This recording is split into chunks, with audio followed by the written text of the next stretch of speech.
हम अक्सर शमशान घाटों या अजीब दिखने वाले अघोरी बाबाओं से डरते रहते हैं। क्यों? क्योंकि हमारा दिमाग हमें चेतावनी देता है कि इनसे दूर रहो। लेकिन क्या हो अगर मौत और तबाही का वो सामान आपके सामने कोई तांत्रिक नहीं बल्कि एक बेहद सभ्य, पढ़ा लिखा और हंसता खेलता परिवार लेकर आए। एक ऐसा परिवार जिसमें एक ममतामयी माँ हो, एक सीधा साधा पिता और एक मासूम सी प्यारी बच्ची हो। क्या आप ऐसे संस्कारी छलावे पर शक कर पाएंगे? तंत्र शास्त्र में ड्रोग ट्रांसफर नाम की एक बेहद गुप्त और डरावनी विधि होती है। इसमें कुछ अमीर या रसूखदार परिवार अपने घर के इकलौते बच्चे को जन्मजात लाइलाज बीमारी या भूत प्रेत के साए से बचाने के लिए किसी अनजान सीधे साधे इंसान को मोहरा बनाते हैं। और इसके लिए सबसे आसान तरीका चुना जाता है सफेद मावे की बर्फी। स्वागत है आप सभी का अमित डार्क टेल्स में। आज का ये एपिसोड कानपुर और लखनऊ हाईवे के बीच घटी एक ऐसी साइकोलॉजिकल हॉरर घटना पर आधारित है जो आपके होश उड़ाकर रख देगी। अगर आपके पास भी कोई ऐसी सच्ची और रियल हॉरर इंसिडेंट है तो नीचे दिए गए डिस्क्रिप्शन में आपको मेरी ईमेल आईडी और व्हाट्सएप नंबर मिल जाएगा। वहां आप मुझे संपर्क कर सकते हैं और अपनी स्टोरी मुझे शेयर कर सकते हैं। मैं आपकी स्टोरी को पढ़ूंगा, अपनी आवाज में नरेट करूंगा। चलिए स्टोरी में आगे बढ़ते हैं। अपने कमरे की लाइट्स बंद कर लीजिए, महसूस कीजिए इस मीठे दिए गए धोखे को।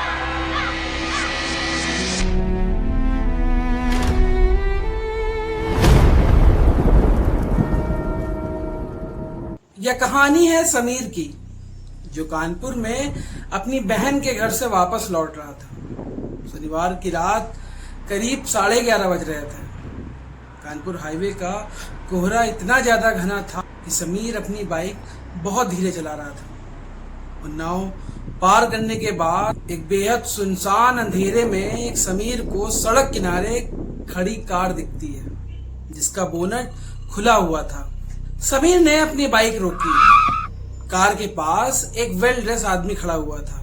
पास ही उसकी पत्नी खड़ी हुई थी और कार के पिछली सीट पर 6 से 7 साल की बच्ची बैठी हुई थी जो बहुत ही बीमार लग रही थी। उसका पूरा शरीर कांप रहा था।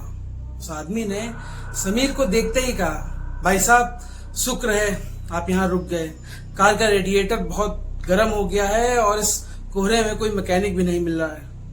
मेरी बेटी की तबीयत बहुत खराब है, इसे तुरंत लखनऊ के हॉस्पिटल ले जाना है मुझे। प्लीज थोड़ी मदद कर दीजिए।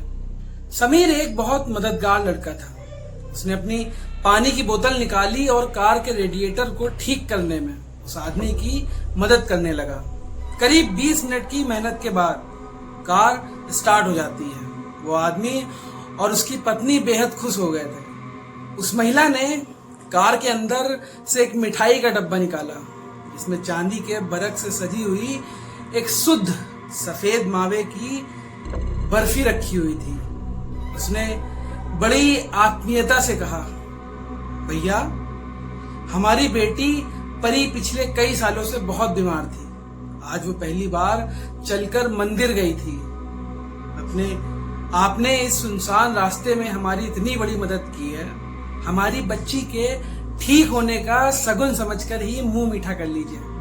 कार के अंदर बैठी छोटी बच्ची परी ने भी खिड़की का कांच नीचे किया और अपनी कमजोर आवाज से बोली, भैया प्लीज खा लो ना।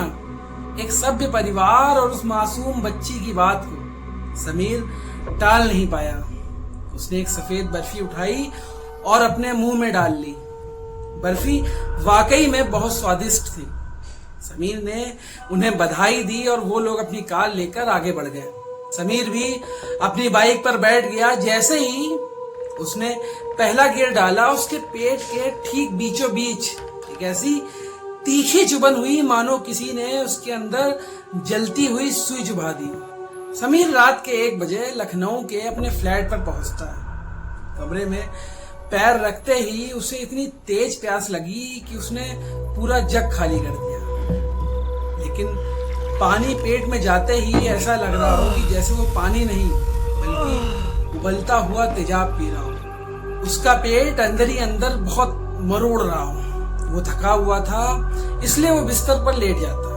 सुबह जब समीर उठा तो उसकी हालत बद से बदतर हो चुकी थी। उसे बहुत तेज भूख लगी हुई थी। वो किचन में गया, उसने दाल रोटी गरम की, लेकिन जैसे ही उसने पहला निवाला अपने मुंह में लिया, वैसे ही उसका पूरा बदन इतनी तेज कांप उठा जिसे खुद नहीं समझ में आया कि उसके साथ क्या हुआ। क्योंकि रोटी और दाल का स्वाद बिल्कुल एक शमशान की गीली मिट्टी और सड़े हुए मांस जैसा था।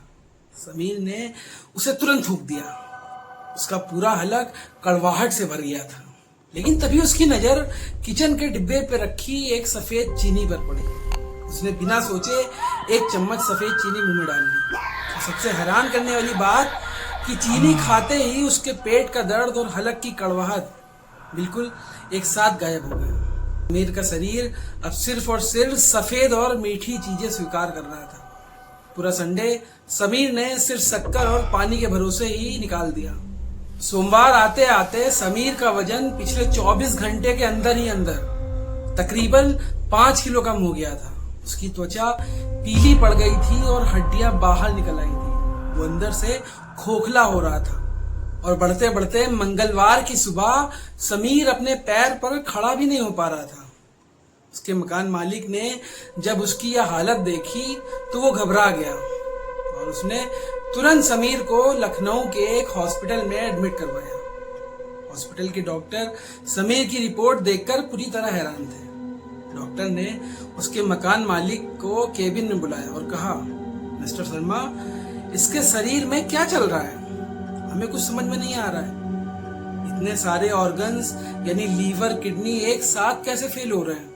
ऐसा लग रहा है कि इसके खून में कोई ऐसा तत्व मिल गया है जो इसके अंदरूनी मांस को धीरे धीरे सुखाकर चूना बना रहा है। सबसे अजीब बात, इसके गले और फेफड़े में कोई गाढ़ा सफेद रंग का लिक्विड जमा हुआ है। इसकी वजह से ये सांस नहीं ले पा रहा है।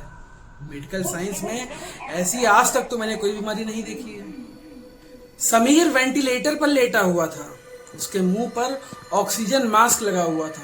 वो बोल नहीं पा रहा था, लेकिन वो होश में था और डॉक्टरों की सारी बात सुन पा रहा था। उसे समझ नहीं आ रहा था कि महज 2 दिन के अंदर वो मौत की कगार पर कैसे पहुंच गया। और उसी दिन शाम के करीब 7 बज रहे थे। समीर का मोबाइल उसके बेड के पास रखी एक टेबल पर रखा था। अचानक उसके फोन की स्क्रीन चमकती है। एक व्हाट्सएप नोटिफिकेशन आया हुआ था। समीर ने कांपते हाथों से मास्क हटाया और फोन उठाया। मैसेज उसी कार वाले आदमी का था जिसने शनिवार की रात समीर का नंबर लिया। समीर ने उसका नंबर कार हाईवे के नाम से सेव कर लिया था। समीर ने चैट खोली, वहां कोई टेक्स्ट मैसेज नहीं था, बल्कि उस आदमी ने एक नया व्हाट्सएप स्टेटस लगाया था। समीर ने जैसे ही उस स्टेटस वीडियो पर क्लिक किया, उसको देखकर समीर के होश उड़ गए। वीडियो में वही फैमिली थी, वो पूरा परिवार। लोग लखनऊ के एक बहुत बड़े महंगे प्राइवेट हॉस्पिटल के वीवीआईपी वार्ड में खड़े हुए थे। वो छोटी बच्ची परी जो शनिवार की रात मरणासन हालत में कार में पिछली सीट पर कांप रही थी, वो आज बेड पर बैठकर हंस रही है और सेब खा रही है आराम से और बिल्कुल स्वस्थ लग रही थी। उसके चेहरे पर बीमारी का नामो निशान तक नहीं था। अभी वीडियो में उस बच्ची का पिता कैमरे के सामने आता है। उसके चेहरे पर वही एक डरावनी तरीके की मुस्कान थी। वो कैमरे में देखते हुए कहता है, आज हमारी परी पूरी तरह ठीक हो चुकी है। डॉक्टरों ने तो उम्मीद भी छोड़ दी थी, लेकिन तंत्र का चमत्कार देखिए। जैसे ही शनिवार की रात 12 बजे मसान की वो अभिमंत्रित बर्फी उस लड़के के पेट में गई, परी की वो जानलेवा बीमारी, उसकी अकाल मृत्यु का साया हमेशा के लिए उस लड़के के शरीर में ट्रांसफर हो गया। परी की बला को अब एक नया घर मिल चुका था। भगवान उस परोपकारी लड़के की आत्मा को शांति दे। यह सब समीर अपनी आंखों से देख रहा था। समीर का दिमाग एकदम सुन्न हो गया था। वो चिल्लाना चाहता था, डॉक्टरों को बुलाना चाहता था, उस परिवार का सच सबको बताना चाहता था, लेकिन तभी उसे अपने गले पर एक भयानक घुटन महसूस होती है। उसने खांसने की कोशिश की तो उसके मुंह से खून नहीं बल्कि वह गाढ़ा जमा हुआ सफेद मावा और चीनी की चाशनी बाहर आने लगी। उसकी जीभ पूरी तरह सड़ चुकी थी, जकड़ चुकी थी। तभी समीर की नजर वार्ड की खिड़की पर पड़ती है। रात के ठीक 3:15 बज रहे थे। खिड़की के बाहर कोहरे के बीच उसे कोई तांत्रिक नहीं दिखा। उसकी खिड़की के कांच पर उस छोटी बच्ची का एक पारदर्शी साया दिख रहा था। वो साया समीर को देखकर अपनी गर्दन को धीरे धीरे दाईं तरफ घुमा रहा था और हवा में एक ऐसा लग रहा था कि कागज का टुकड़ा लहरा रहा हो। जब कबीर थोड़ा और ध्यान से देखता है कि वो क्या चीज है, तब उसको समझ में आता है कि वो कागज का टुकड़ा कुछ और नहीं बल्कि वही शमशान के कफन का एक हिस्सा है जिस पर समीर का नाम लिखा हुआ है। अभी तक तो आपको भी समझ में आ गया होगा कि इसके पीछे का लॉजिक बिल्कुल साफ था। सभ्य और पढ़े लिखे परिवार ने अपनी बच्ची को बचाने के लिए किसी तांत्रिक को लाखों रुपए दिए थे। तांत्रिक ने बच्ची की अकाल मृत्यु को सफेद बर्फी के अंदर डाल दिया था और समीर ने अपनी मर्जी से उस बच्ची की मासूमियत के छलावे में आकर वो बर्फी खा ली और कानूनन वह रूहानी बीमारी समीर के नाम पर ट्रांसफर हो गई। अब कोई डॉक्टर, कोई दवा समीर को बचा नहीं सकती क्योंकि उसने खुद ही अपनी मौत पर दस्तखत किए थे। तकरीबन 1 से 1.5 हफ्ते के बाद ही समीर की मौत हो जाती है। हॉस्पिटल के रिकॉर्ड में समीर की मौत को एक अज्ञात पॉइजनिंग या मल्टीपल ऑर्गन फेलियर लिख दिया जाता है। थोड़ी अजीब सी एंडिंग नहीं हो गई इस कहानी की? क्या होनी चाहिए थी ये एंडिंग?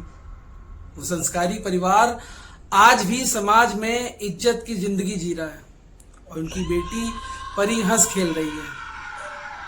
तो दोस्तों, अगली बार जब आप रात के सन्नाटे में कानपुर या किसी भी हाईवे पर सफर कर रहे हो और आपको कोई बहुत ही सभ्य, पढ़ा लिखा और जेंटलमैन जैसा कोई बिहेवियर वाला व्यक्ति या फैमिली मिलती है, अगर वो किसी मदद के बहाने आपको रोक रहा है तो उनकी मदद गाड़ी ठीक करने में जरूर कीजिएगा या जो भी आपको मदद करनी है वो करिएगा। लेकिन अगर वो परिवार खुश होकर अपनी बच्ची के ठीक होने का सगुन कहकर आपको सफेद बर्फी खिलाना चाहे तो हाथ जोड़कर आगे बढ़ जाइएगा, क्योंकि आप नहीं जानते कि उस मीठी बर्फी के जरिए वो परिवार आपकी जिंदगी और मौत का फैसला कर रहा है।